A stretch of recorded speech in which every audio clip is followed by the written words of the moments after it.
Platform adalah fondasi yang akan menjadi acuan sebuah program. Program tanpa platform maka akan menjadi rapuh karena tidak bisa bersinergi dengan lainnya. Dalam bernegara, platform ini disebut Grand Plan. Misalnya, zaman Pak Harto dulu ada Repelita, rencana pembangunan 5 tahun. Dari Repelita 1 sampai Repelita 6, sambung menyambung selama 30 tahun. Itu contoh platform. Kalau infrastruktur itu bukan platform, itu program. Infrastruktur itu bagian dari platform. Itu seharusnya. Atau kita beri contoh platform Amerika yang foreign policy-nya tidak pernah berubah sejak tahun 1940-an. Kennan Policy, sebuah kebijakan Menteri Luar Negeri Amerika atau State Secretary-nya yang bernama George F. Kennan, mengatakan bahwa penduduk Amerika adalah 5,6% penduduk dunia pada saat itu tahun 40-an. Dan sampai saat ini juga 5,6% kira-kira penduduk Amerika. Dan pada saat itu, mereka ingin menguasai atau sudah menguasai 54% kekayaan dunia. Ini kata-kata penting dari Kennan. We want to keep it that way forever.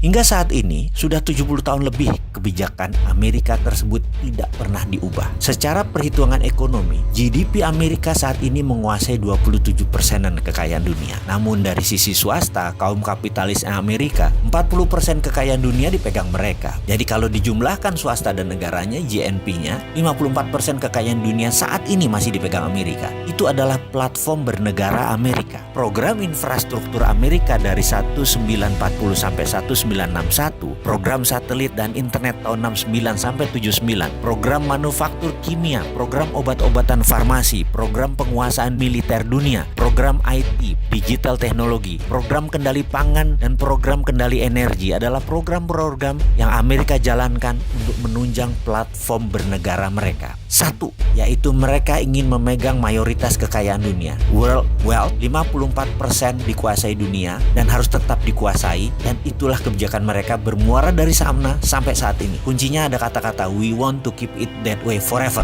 tersebut. Apa yang bisa Indonesia ambil contoh? Bagaimana kalau Indonesia membuat platform, misalnya 10% pertumbuhan GDP nasional atau GDP per kapitanya menjadi $10.000 per kapita dalam 10 tahun. Indonesia tahun 2030 menjadi negara nomor 5 terkaya di dunia. Dengan platform itu, dengan GBHN tersebut, maka program dan SDM-nya harus disiapkan ke arah sana. Dengan platform seperti itu, Indonesia harus menyiapkan SDM, para menteri dan pejabat sebagai operator penggeraknya adalah harus orang-orang pilihan dan orang-orang kompeten. Terkadang saya batin, mungkinkah jabatan kementerian dan jabatan posisi strategis lembaga negara diisi oleh para politikus yang hanya bagi-bagi kekuasaan konsolidasi? Bisakah dengan cara itu mendapatkan 10% pertumbuhan per tahun? Bisakah dalam 10 tahun GDP per kapitanya jadi 10.000? Rasanya sulit ya, bener ya? Kalau tim bola kita analogikan untuk mempersiapkan pertumbuhan 10%, mana Lionel Messi-nya? Mana Suarez-nya? Mana kipernya? De Gea-nya mana? Masa diisi politikus sih? Apalagi diisi oleh mereka yang akan menari untuk menjadi pemimpin 2004. Pasti nggak kerja. Ini saran loh. Kalau kita ingin 10% growth pertumbuhan dan GDP per kapitanya 10.000,